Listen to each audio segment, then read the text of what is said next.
The three main perspectives I'm going to show you today are 1-point perspective, 2-point perspective, and 3-point perspective. They're the main perspectives that we use in urban sketching. Now I'm going to go through an overview of the 5 steps, my process of sketching a building. So step number 1, consider the eye line.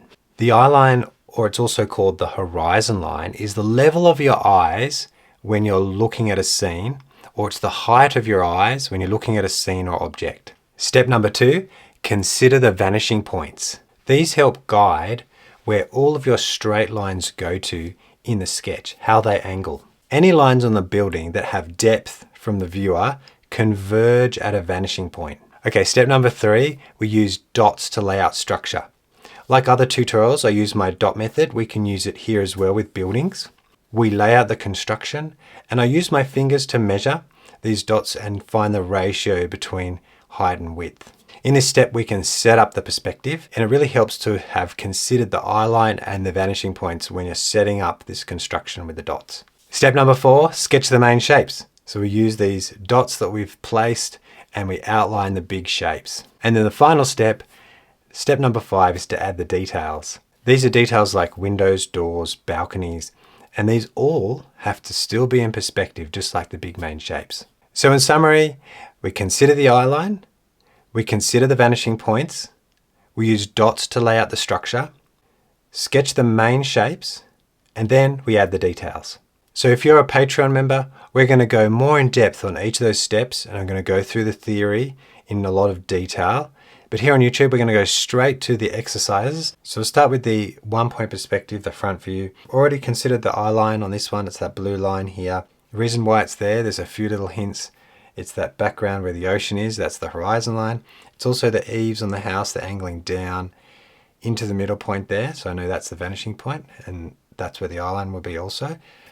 And also it's about the height of a person. So you can look at the stairs on the right, and you can imagine someone standing there and being about that height. 3 reasons why that would be the eye line, but I'm not going to draw that in first. I'm going to draw these dots. So first of all, let's set a width that will fit in your page. And I'm going to do mine quite small here, just in the middle of the page. 1 there and 1 there.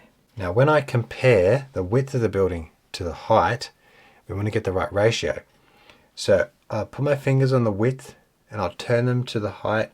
And I can see that the width is a little bit longer than the height. I estimated that it'd be about this much of the width the height is. So I'm going to put a little dot there, and now I'll measure that, and you can turn your fingers and I'll put a little dot there. So we can put that corner there and we can come across, so that should be in line, and we've got that nice box in the right ratio.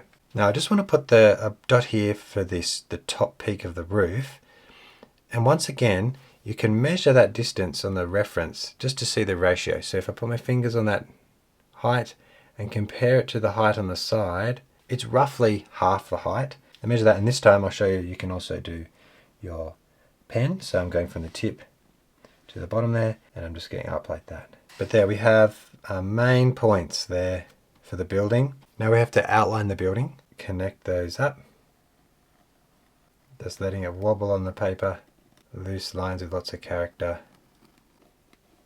There. So now we have our shape, and it's in the right ratio of the building. And just for the sake of being consistent across all of our sketches, let's just put an outline there. It's not as useful here. Now 2-point perspective, we've also got to set the height, knowing that there's a little bit more for the picture of the roof, but I can put 2 dots here.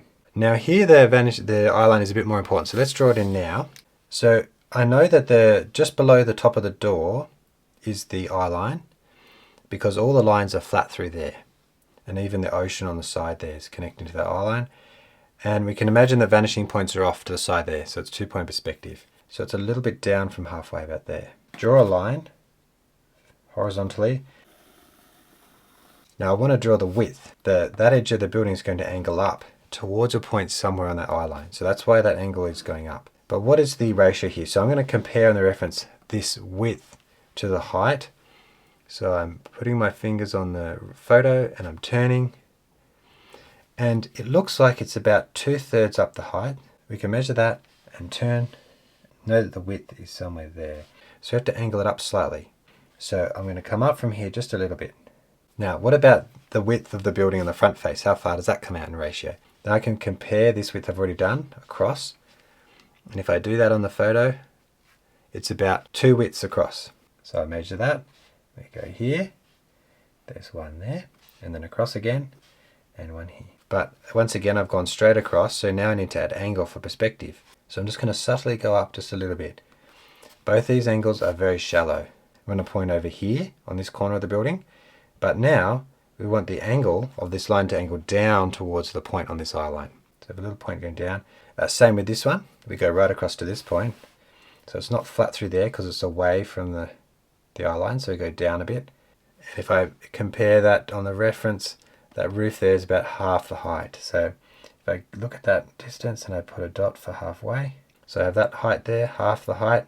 And I go up from the middle to a point here. So this point going up here will be at a similar angle to this one because they're parallel to each other.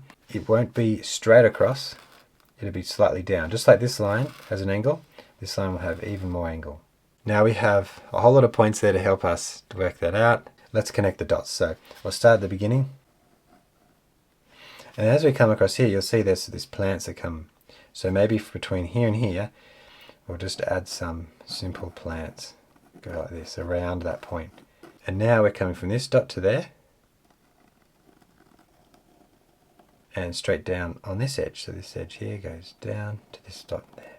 So these, in 2-point perspective, are all perfectly vertical. Now we do this top edge, and now instead of angling up like this one did, we're angling back down. So across there. And now we just connect the rest of the dots. Going down to here.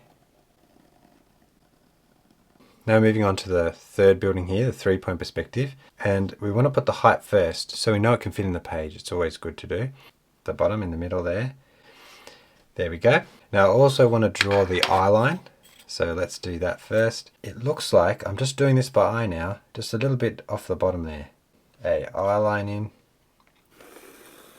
So now the right hand side, the right face of the building, that would be higher than this point because it's angling up towards that vanishing point. So I'm going to compare that width to the height.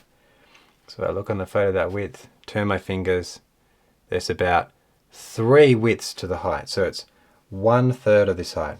And we use this third and turn, put it up there. The other side, it looks like this side is this face is a bit wider than this one. So if I grab that width and I go across, it's actually a little bit wider. So I'm just going to put my finger here a little bit wider and put a dot. But it needs to be higher than this point, so go up, closer to the eye line. So on this side, it's aiming this way, and on this side, it's aiming that way. We just need these 2 corners now. Just looking at the reference where that point comes across, it intersects about halfway between that third there, so 1/6. Go out this way. But in this, because we have a 3rd point of perspective, it means that these outer lines here are going to angle in towards a point in the middle. And in this corner, I'm comparing it to this third here, and I'm going across, so that third down now, across is a bit lower than this point, and out to this point. But here again, we angle in, but now we'll outline, draw this angle, so this one from the middle goes up the opposite way, that way. Middle line, which is pretty much perfectly vertical. And then either side, this one angles back towards that vanishing point, the other way, opposite. And now let's connect those 2 lines up on the top. Now we have the main big shape, the main outlines for this building. We can focus on the details on each one. So look at the 1-point perspective, and there's no perspective except for this little angles here. And I'm just doing this by eye now because I've already got the bigger main shapes. Down like that. Now remember, we thought that the vanishing point was about there because the angle of the eaves come down to that point. So I'm just going to put my finger there and just angle that line towards it. Let's start with the next detail, which is the window here, the next big shape. It looks like the window is about half of the width. So you could go up from the eye line a little bit, put a dot, and then halfway between those 2 points. These 2 points, halfway. Now we outline that general shape. It has a top bit that comes in a little bit, and then down and out there. I think that's where that window is. And I'm just going to guess what the width is by eye. There like that, and a line across the top like that, and then a little bit on the... There's these edges here. They're the white sections. Can divide this up. And then I do some on the sides, some sidebars, just lines here. So adding in another rectangle there, this little platform here on the side, equal with the bottom. Fence line, so I draw the poles first. There are 4 across here, and 1 at the bottom. Once again, I'm just doing this quite roughly and impressionistically, so the gap between them is a little bit wider. We'll just go either side of the middle like that. There we go. Now let's move on to the second building. And then there's a chimney, so the vertical lines are straight down, so add 2 vertical lines like that. And this one on the right goes further down into the roof. And then this face here will be angling this way. So you can add a line there. Details on the roof, there's lots of tiles, but you can just hint at a few. So little 2 lines and 1 more here. And that'll be very flat because it's so close to the eye line. So you can draw those up like that. And then straight down. Just cut into that foliage there. The 2 windows, either side, in the middle. Just using dots now and creating little rectangles. A slight angle up because it's further away from that, so slightly angling that way. Straight down, following the roof line. And same with this one. I'm going to make it the same width as this window and the same height as this window. And then the wall going straight up and angling in like that. Foliage there and some grass, details, nice colourful frames, and another frame around each box. And then a line down the middle, straight down. The only detail left is the lines on the building. This might take me a while, but I'll make them a little bit wider than they are. Starting, and they'll be very flat around here, and they'll get more and more angled on this one down to get to this point, and that's slightly up. Oh, and the corner, that really helps, I think. So draw an edge here. Now let's start off very flat, and then as we go down, I've got to meet this angle here. The last one is the same angle as the bottom one. So now I get to that point, see it's now the right angle. Tilt, continue to tilt. The middle one here, do the eye line first. You have to be very patient doing these. Onto our last building. This building has a lot of details, so we're going to simplify it again, just creating those big boxy shapes for it. Now we can start out around the eye line because that's where our flattest lines are. We have to consider that there's also a 3rd vanishing point in the sky for this one. So we'll start with this side on the door. Okay, let's just draw that one in. Down. And this edge would follow this because it's so close. I'm just going to follow that edge down. So I'll do this quite straight on this one, and then slightly up here again and slightly down. We want this line to go this angling down again, but it's not quite as steep as up here. So I'll make it a little bit less steep. Line there, but making sure it's not angling out this way, it has to angle up back up that way. Like that. So this is the side of the balcony, and that now it's angling down this way. It's different to the window. This window is angling this way because this is on the left face of this object.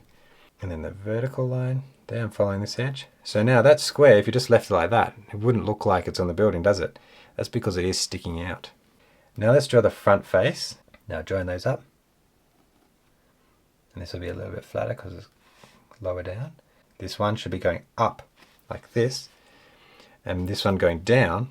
That means you have the space to do the underside of the balcony. Then this one, the same here.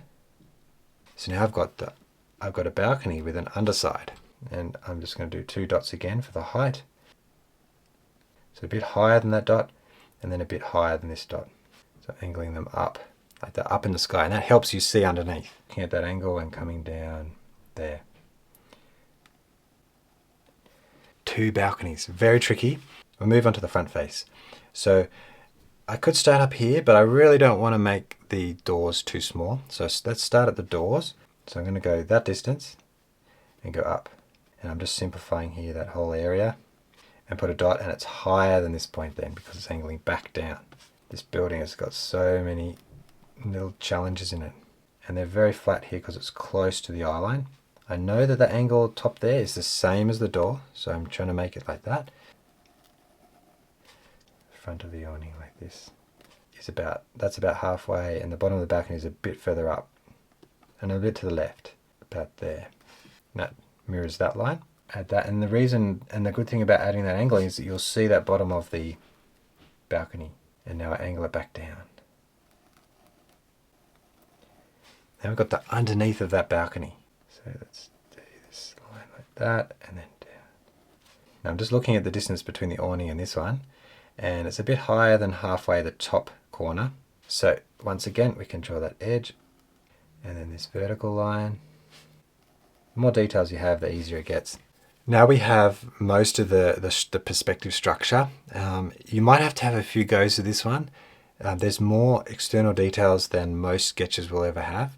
Mostly it's just stairs or something like that. But it's a really good challenge to do for a beginner. So have a go at that. And now I'm going to add some fine details. So we can add thickness to the balconies here. And I'm just following the other edges. Much easier. Whoops. Like that. A wobbly line through there. So I'm going to add that line in, trying to make it parallel to the side. There's a sign, a blue sign, which could look good with watercolor to have a few different colors. And then the doors, so I'll split the doors up, following that angle going up. There you go. So you can just add these in. There is a car. You can add a little bit of a silhouette of a car if you like there. Okay, a lot more work in that one, but now let's add some simple watercolor on top. So I'm going to use a round 10 brush. So we're starting, the first layer when we're doing urban sketching with buildings is just to do the broad color very lightly. Cadmium yellow first for this first building. So I'm going to add cadmium red as well. Now we're just going around the big shapes. We'll leave some white gaps around some of the objects like the windows. Bring that down.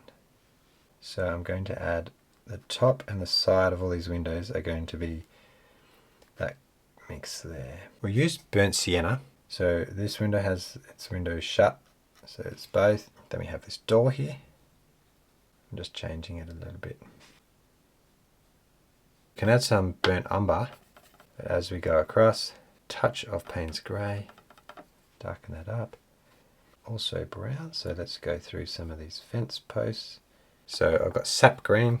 I might make it a little bit lighter than what it is in the reference. And then we'll add some viridian green. There you go. A yellowy grass, so that would be yellow ochre. Brush strokes through here. Payne's grey with lots of water. So like this, we just pull it around. Use cerulean blue. Just going to whip that across and then just making it whiter in there, so very light. I do have turquoise, so I'm going to do that on the top. And bring that edge down.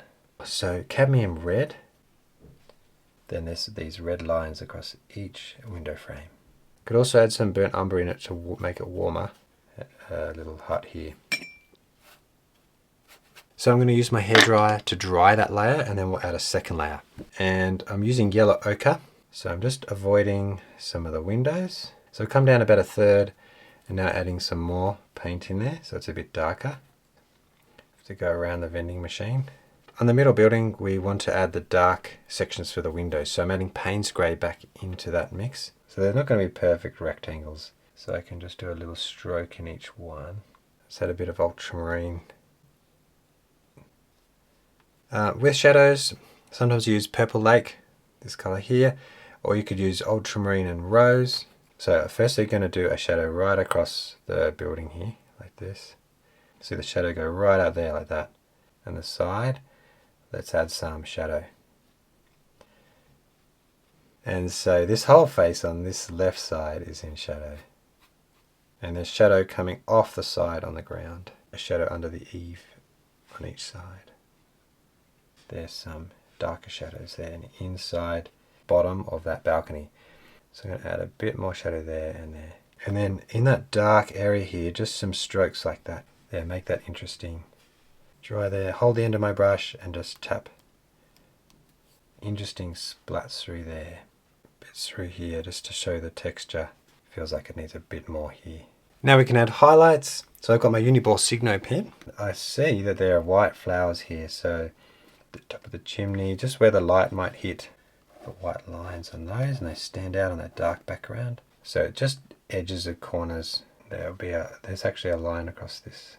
Just a few little details, there's sign, there's writing there. So that's how I sketch buildings in perspective. We've got 1 point, 2 point, and 3 point. If you want the full tutorial, we have a lot more theory, we go into depth, we talk about all the different angles. Then you can check that out over on my Patreon membership, where I post the full long version without all the cuts. You also get the references, and I've got lots of templates which will help you if you're a beginner. Plus, there's a whole lot of other fundamentals and tutorials there, a big library there which you have access once you're a member, and a friendly community to post your sketch and ask me any question. Otherwise, there's another tutorial right here on YouTube. Thank you so much for watching, and I'll see you in the next one.